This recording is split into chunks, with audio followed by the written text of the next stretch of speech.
E Marcelo, você teve 7 jogadores que jogam aqui no Brasil convocados pela seleção, o mesmo número de jogadores na primeira convocação do Tite, e tem muito essa relação sobre a torcida, né, da seleção brasileira nos jogos, né, que de fato existe essa mobilização para torcer pela seleção, porque hoje os jogadores eles saem muito cedo do Brasil, a maioria joga lá nos times da Europa, e você tem pouca essa proximidade dos jogadores aqui no Brasil.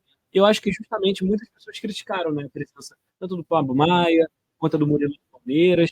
Tem diversos jogadores que até mesmo aqui no Brasil foram criticados, e justamente um pouco, sei lá, eu pelo menos faço esse paralelo, né, da relação de jogar aqui no Brasil, da relação de jogar de jogar lá fora, e o tratamento ser um pouco diferente. Sim, cara. Essa questão da identidade, ela é importante para a gente entender que um dos aspectos hoje de que existe essa ideia de distanciamento da torcida brasileira com a seleção brasileira passa também por jogadores que saem daqui muito cedo e vão jogar lá fora, acabam não criando aquela identidade própria com o próprio torcedor brasileiro. E aí isso é apenas uma das questões discutidas atualmente acerca desse distanciamento, que também envolve a globalização do futebol, enfim, toda essa evolução do futebol, as cifras enormes, super as contratações bilionárias, multas decisórias gigantescas e toda a politicagem da CBF, que é uma outra coisa que também vai afastando, vai tirando a legitimidade da gestão da CBF em relação ao futebol brasileiro e em relação à seleção brasileira. E aí esse afastamento que a gente tem visto é não é uma tendência, mas é um sintoma de como a CBF tem tratado o futebol brasileiro.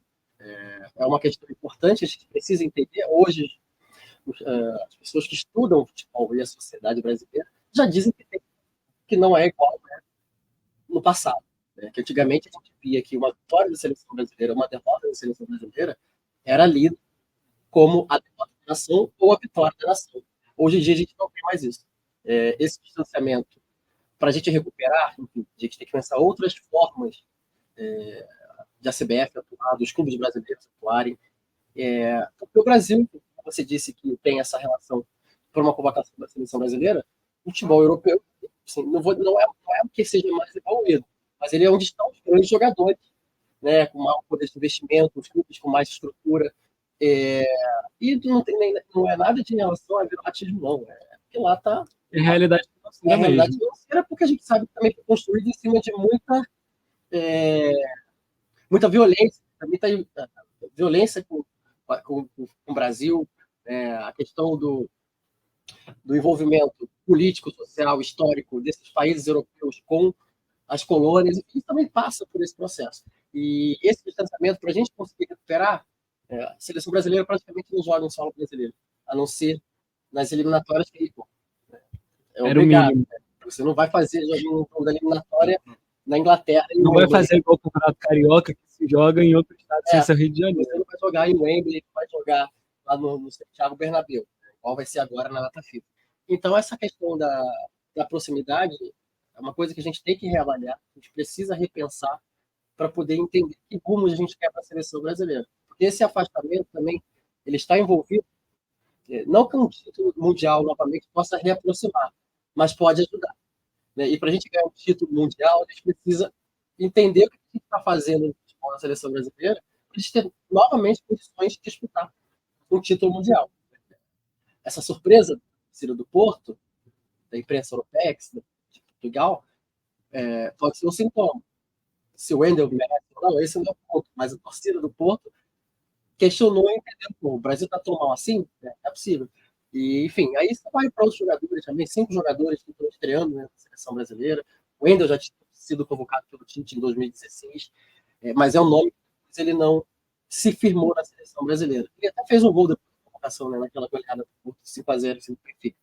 Mas isso, são nomes que a torcida brasileira não conhece, não tem mais aquela identificação e que afastou, que ajuda a afastar, né, não tem mais aquela proximidade que a gente tinha no passado. O Ronaldo, quando era criança, a minha primeira Copa que eu tenho memória foi em 2002, então a gente foi campeão mundial. E aí eu falava para minha mãe que quando eu fizesse 18 anos eu queria que meu nome fosse Ronaldo, e aí me deram o nome para Ronaldo. Graças a Deus eu não fiz isso. Por outros vários motivos também, porque o Ronaldo é um nome horroroso. E é isso, cara, não tem mais essa identificação com o jogador. com a seleção, com o time, enfim, só em anos de Copa, aí a gente vai torcer, né? Porque tem que torcer. Realmente, a grande mobilização agora virou só a Copa do Mundo, e eu ia passar justamente por essa fase de que a seleção brasileira joga pouco no Brasil, justamente nas eliminatórias, que não tem, né, fazer, infelizmente joga no Brasil, mas até pouco aqui no Maracanã, né? A gente tem poucos jogos da seleção aqui pertinho da UERJ, e esses dois amistosos, né, que vão acontecer é contra a Espanha e Inglaterra, e eu ia entrar em outro tópico que é uma questão que muitos comentaristas insistem em falar, é da questão, né, do teste do Brasil até a Copa do Mundo, porque o Brasil joga com poucas seleções europeias nesse teste, é muito limitado só para amistosos atuais e as eliminatórias, e pelo menos esses dois jogos. Claro que é um trabalho novo que está começando, não sei se é o melhor estágio mesmo para já jogar com uma seleção europeia, mas de fato o Brasil vai jogar tanto com a Espanha quanto com a Inglaterra nos dias de 23 e 26 de março, ainda nesse mês. E comentar também da presença muito grande de jogadores jovens, né? Que o Miguel também falou, e o Marcelo também citou muitos jogadores estreando na seleção, né? Você tem o Pablo Maia, você tem o Sabinho, e acho que é bom essa renovada. Acho que o Dorival sempre soube trabalhar com jogadores jovens, né, desde a época do Santos, e agora realmente com muitos nomes.